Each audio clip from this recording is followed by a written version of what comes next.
Good evening friends, स्वागत है आपका अपने चैनल द स्मार्ट कनाडा में। जहाँ फ्रेंड अपने ही जाल में फंस चुकी है सरकार, हाई कोर्ट का अवमानना कर चुकी है। पर सरकार हाई कोर्ट के जजमेंट को आपको दिखाएंगे, सरकार के शपथ पत्र को दिखाएंगे, जो एफिडेविट दिया है हाई कोर्ट को। आवेदन पूरा होने से पहले ही ट्रांसफर नियमावली फंस जाएगी, चाहे इसमें कुछ शिक्षकों का लाभ हो, कुछ शिक्षकों का नुकसान हो।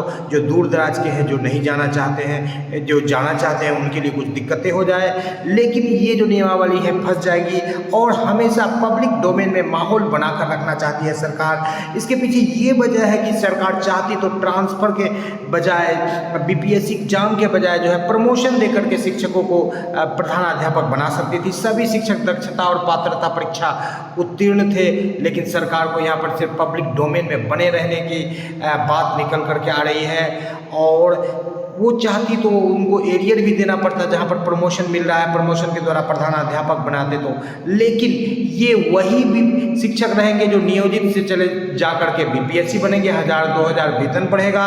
और पब्लिक इतना, पूरे बिहार के लोग जानेंगे कि बीपीएससी के द्वारा जो है प्रधान शिक्षक की बहाली हुई है। तो कई सारे राजनीतिक जो लाभ एक साथ यहाँ पर साध रही है सरकार इसी बीच में। लेकिन जो ट्रांसफर की नियमावली है वो सरकार की फंस जाएगी। क्यों फंस जाएगी, सीधे चलेंगे अगले स्लाइड पर और देख लेंगे एक एक करके। सक्षमता उत्तीर्ण शिक्षकों का पदस्थापना तथा बीपीएससी के अनुसंधान पर बहाल शिक्षकों का दोनों स्थानांतरण का अलग विषय है। समेकित कर देने से अनावश्यक रूप से सक्षमता उत्तीर्ण शिक्षकों के पदस्थापन में विलंब हो रही तथा वे राज्यकर्मी के दर्जे से वंचित है। ज्ञातव्य हो कि पिछले 9 माह से राज्यकर्मी बनने की बाट जोड़े सक्षमता परीक्षा उत्तीर्ण शिक्षकों को अंक के आधार पर देना था, वो भी नहीं दिया गया। जी हाँ फ्रेंड, कंडिका 4 में वर्णित है कि उनको गृह जिला देना है, लेकिन जब 8 अनुमंडल का विकल्प मांगा जा रहा है तो ये गृह जिला का जो कॉन्सेप्ट है, 10 अनुमंडल का जो विकल्प जा रहा है, ये खुद ब खुद समाप्त हो जा रही है। और साथ ही साथ बता दें कि रिक्ति के आधार पर उनको देना है, जबकि उनको गृह जिला का विकल्प भी मांगा गया है। रिक्ति नहीं रहने पर उनको आदर्श जिला भी भेज देना है। ये भी नियमावली में यहाँ पर जो है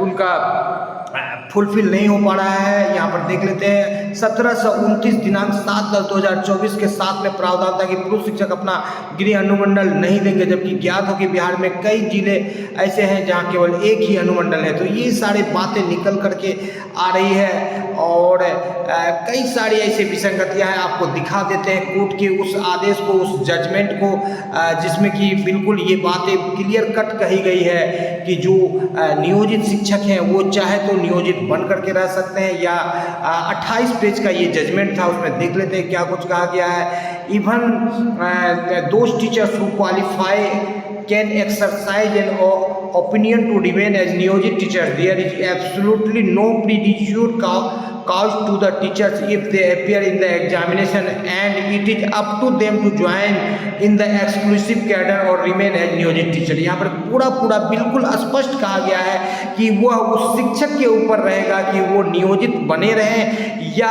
उस जो विशिष्ट शिक्षक वाला कैडर को ज्वाइन करें। तो इस हिसाब से जो है ये जो 18 नंबर में जो हलफनामा सरकार ने जारी किया था कोर्ट में, जिसके कि पूर्ण आपके पृष्ठ के साथ दिखाएं। As far as career progression is concern the specific rule is pointed out which provide promotion to exclusive teacher also.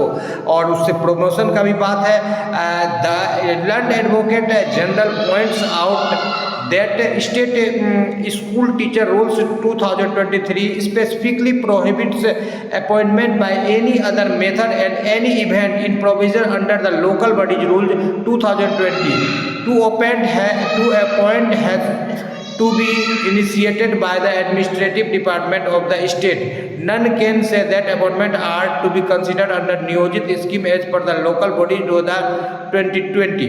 यानी कि 2020 का नियमावली यहाँ लागू नहीं होगा और 2023 की जो नियमावली है वो लागू होगी। और शिक्षक के अपना मन पर बना हुआ रहेगा कि वो चाहे ज्वाइन करे या नहीं करे। लेकिन यहाँ पर जो बाध्यता दी गई है सरकार के द्वारा कि यदि आप बिल्कुल जो ई शिक्षा के ऐप पर जो है आप फॉर्म को नहीं भरेंगे तो आपका जो है अपने से ट्रांसफ़र कर दिया जाएगा किसी अन्यत्र जिले में। तो यहाँ पर सरकार जो है बिल्कुल अपने ही जाल में फंसती हुई नज़र आ रही है। और इस बात को लेकर के सरकार का को जो है जो नियमावली बनाया गया है वो चारों खाने चित हो जाएगी। कई शिक्षक संघ जो है कुछ सपोर्ट में जा रहे हैं तो कुछ विरोध में जा रहे हैं, लेकिन जो बातें निकल करके आ रही है यहाँ पर वो मुख्य रूप से जो बातें निकल करके आ रही है कि ये स्वैच्छिक था और यहाँ पर जो है इसको जबरिया कर दिया गया है। कोर्ट में शपथ पत्र भी दिया गया है। 3 जिलों का विकल्प देना था, लेकिन शहरी क्षेत्र और ग्रामीण क्षेत्र के पाठक के टाइम में था, वो भी यहाँ पर फॉलो नहीं हो रहा है। अलॉट किए गए प्रथम जिला में कोई कंडीशन नहीं था कि प्रखंड में, उस प्रखंड में, इस प्रखंड में, अनुमंडल में, इस तरह के कई सारे पॉइंट्स निकल करके आ रहे हैं। और जो समानता का नियम है जिसे अनुच्छेद 15 में भी बताया गया है कि जो स्त्री पुरुष जाति लिंग के आधार पर कोई भी भेदभाव नहीं किया जा सकता है, तो जब कोर्ट में ये मैटर जाएगा तो बिल्कुल जो है ये मामला फंसता हुआ नज़र नहीं आ रहा है। बिल्कुल 100% ये फंस जाएगा। सक्षमता उत्तीर्ण शिक्षकों का जगरण स्थानांतरण कार्रवाई लोकतांत्रिक और असंवैधानिक, यहाँ पर जो है प्रदीप कुमार पप्पू बोल रहे हैं और बिल्कुल सही बोल रहे हैं। ऐसे कई शिक्षक नेता हैं जो कि सरकार को वहाँ पर ज्ञापन दिए हैं। और इधर बात कर लेते हैं बीपीएससी वाले शिक्षकों का जो है नवंबर माह में अंतिम सप्ताह में काउंसलिंग शुरू हो जाएगी और दिसंबर तक उनको पोस्टिंग मिल जाएगा।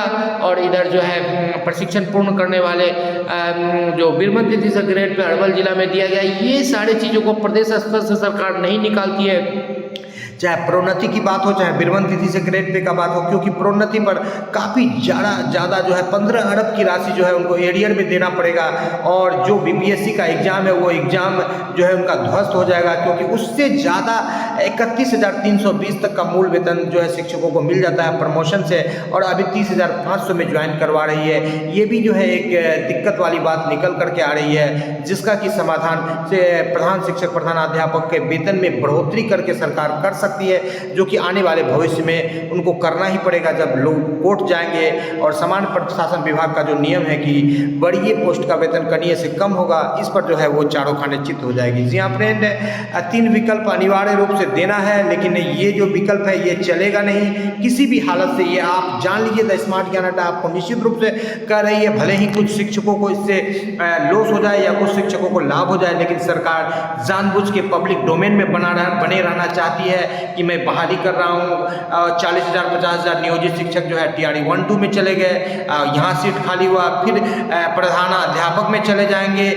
45,000, यहाँ फिर सीट खाली होगा TRE 3 TRE 4 निकलते रहेगा। सरकार ऐसा लगाएगी, बहाली करेगी 10, तो ऐसा पता चला गया कि 50 बहाली कर दिया है पब्लिक के बीच में, और उसका लाभ वो चुनाव में लेने का भरसक प्रयास करेगी। इसी चक्कर में सरकार जो है शिक्षकों को पेर रही है, और इसका सबसे ज़्यादा खामियाजा पुराने से पुराने शिक्षकों को मिल रहा है। अभी प्रधान शिक्षक की ही बात करें तो जो 2003 के शिक्षक हैं उनका मूल वेतन जो है उस प्रधान अध्यापक के वेतन से ज़्यादा चला गया है, और वो कम वेतन में प्रधान शिक्षक में ज्वाइन करेंगे, तो कहीं से भी ये बिल्कुल न्याय संगत बात नहीं है। तो इसी तरह से इस बातों को जो यहाँ पर नियमावली में दिया गया है, जो ट्रांसफर नियमावली में, उसमें भी कई सारे बातें जो अभी आपको बताया गया जो कि न्याय संगत नहीं है, कोर्ट का अवमानना है, सरकार के द्वारा दिया गया हलफनामा है, इसलिए ये नियमावली कोर्ट में बिल्कुल फंस जाएगी। और जो लोग 19-20 वर्षों से ट्रांसफ़र के इंतजार में बैठे हैं उनको नहीं मिलेगा।